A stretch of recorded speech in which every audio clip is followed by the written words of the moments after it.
मेरा ये वीडियो बनाने का तात्पर्य है कि सिर्फ मैं रिवीजन फास्ट कर सकूं। और मतलब ये नहीं है कि मैं पढ़ाना चाह रहा हूँ, पढ़ा रहा हूँ, लेकिन नहीं, मैं बस सेल्फ के लिए और जो पढ़ चुका है उसके रिवीजन के लिए ये सिर्फ रहेगा। हम बात करते हैं मुगल वंश के प्रथम राजा बाबर की। बाबर जो जिसके माता थी मंगोल और पिता थे तुर्क सरदार, तुर्क मुस्लिम। इन दोनों का जो जिस वंश स्टार्ट हुआ उसे बोलते हैं मुगल वंश। मुगल वंश 1526 से 1707 तक माना जाता है वैसे, लेकिन हम सिर्फ पढ़ेंगे बाबर के बारे में। तो बाबर 1526 से 1530 में था। 1530, इनका इतिहास तो काफी पुराना है। हम थोड़ी सी बात करेंगे कि पंजाब के सूबेदार दौलत खां और मेवाड़ के राजा राणा सांगा, इन दोनों ने जब इब्राहिम शाह लोधी दिल्ली दिल्ली दिल्ली और आगरा पर बैठा था, राज कर रहा था।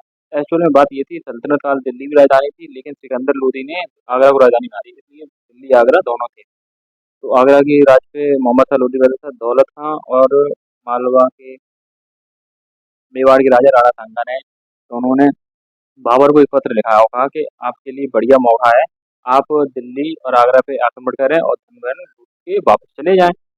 तो बाबर को ये खत मिला, तो बाबर ने हमला कर दिया फिर से दिल्ली पे। हमला करने के लिए बाबर वो पाकिस्तान पाकिस्तान होता हुआ, पंजाब से होता हुआ, अगर अगर दौलत खां बुलाता नहीं तो दौलत खां उसे रोकता वहां पे, लेकिन उसने नहीं रोका क्योंकि उसने हेल्प की उसकी। वो आया दिल्ली में, दिल्ली के पास पानीपत नामक ग्राउंड में खड़ा हो गया।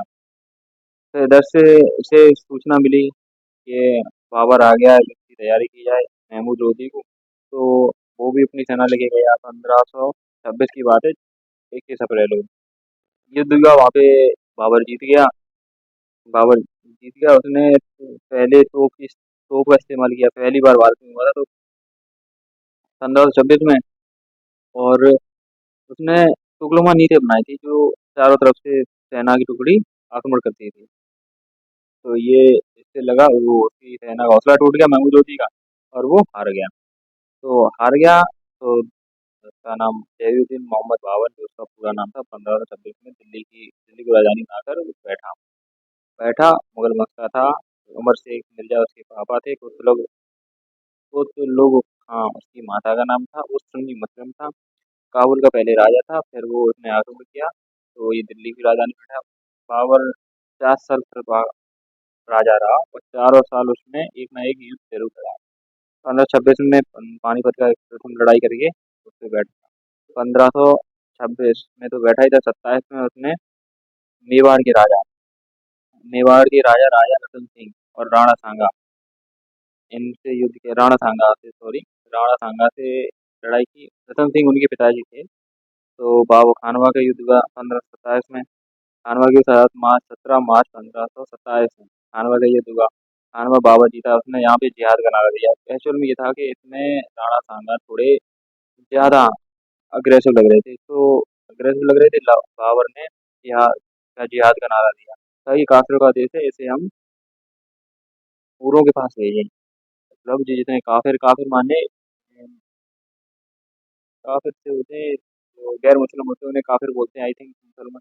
मुझे जानकारी नहीं, बट मैं ये उम्मीद यही हुई, जिहाद का नारा दिया, तभी तो वो सेना एकदम प्रोत्साहित हो गई और उसने खूब अच्छे से लड़ाई की और वो जीत गया। फिर 1528 चंदेरी का युद्ध हुआ। 1528 में चंदेरी का युद्ध हुआ था। मालवा के राजा मेदिनी राय और बाबर के बीच में चंदेरी जबलपुर में हुआ था, एमपी। जबलपुर जो प्रेजेंट में एमपी है, यहाँ पे हुआ था। तो खानवा का युद्ध राजसमंद राजस्थान में हुआ था, सॉरी मैं वहाँ बताना भूल गया।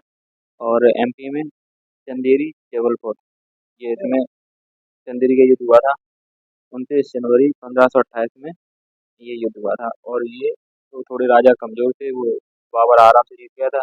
1528 1527 में खानवा की, 1528 में इसने मेदिनी राय को जीता। 1529 ये हुआ था घाघरा में, जो इब्राहिम था लोधी जिसने 1526 में हराया था, उसके भाई आए थे जो घाघरा, ये सरयू नदी के बाद फैजाबाद अयोध्या के आसपास एरिया पे यहाँ पे लड़ाई हुई। 1529 में, 6 मई 1529 में घाघरा नदी के किनारे यूपी में ही हुई थी ये लड़ाई। तो इसने पूरी तरह सफाया कर दिया था महमूदों को, उसे लोधी वंश को, क्योंकि इसमें थोड़े छोटे छोटे रह गए थे एक दो राजा, उनको उसने तो बात कर दिया था, निपटा दिया था। निपटाने के बाद उसने एक चिनार का किला बनाया था बनारस में, जो उसे बोलते थे पूरब का द्वार, पश्चिम से पूरब का द्वार बोलते थे, पूरब वालों को पश्चिम का द्वार बोलते थे। वहां से बात ऐसी थी कि वही एक इधर में गंगा नदी थी, कर्मनाथ नदी, बड़ी बड़ी नदियां थी, तो बीच में बना दिया था जिससे कि कोई उधर से काफिर आ ना पाए, मतलब कोई बंगाल लंगाल का राजा आक्रमण करने आए तो उधर से ही आएगा, तो वहां से सूचना पहले मिल जाएगी बाबर को। इसलिए उसने बनवाया था।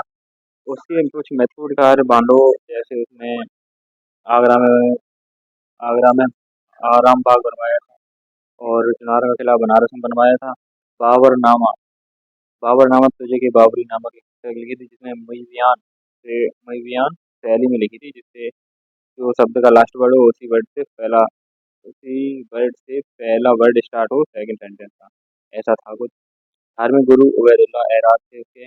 और उस बाबर की मौत 30 दिसंबर 1530 में की मौत हो गई थी। मौत उसने तुझे के बाबरी में लिखा था कि मुझे काबुल में दफनाया जाए, लेकिन मौत होके आगरा में दफनाया गया था। लेकिन हुमायूं ने जब उसकी तुझे के बाबरी पड़ी, तो उसने पूरी कब्र को खुदवा के उसे काबुल में दफनवाया।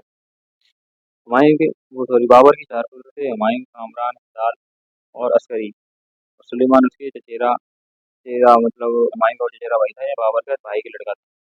तो हुमायूं दिल्ली की राजगद्दी में बैठा था, और कामरान काबुल क्षेत्र पे उधर कर दिया था अधिकार, हिंदाल को मेवात और मेवाड़ की तरफ दे दिया था, अस्करी को यूपी का वो दे दिया था, संभल विम्बल एरिया, और सुलेमान को बदस्ता दे दिया था। अब बात है हुमायूं की। हुमायूं 1540 वो 1530 से 1540 इतना राज करता है, फिर सूर्यवंश आ जाता है, वो हम देखेंगे अगले एपिसोड में या अगले वीडियो में। तब तक के लिए जय हिंद, धन्यवाद।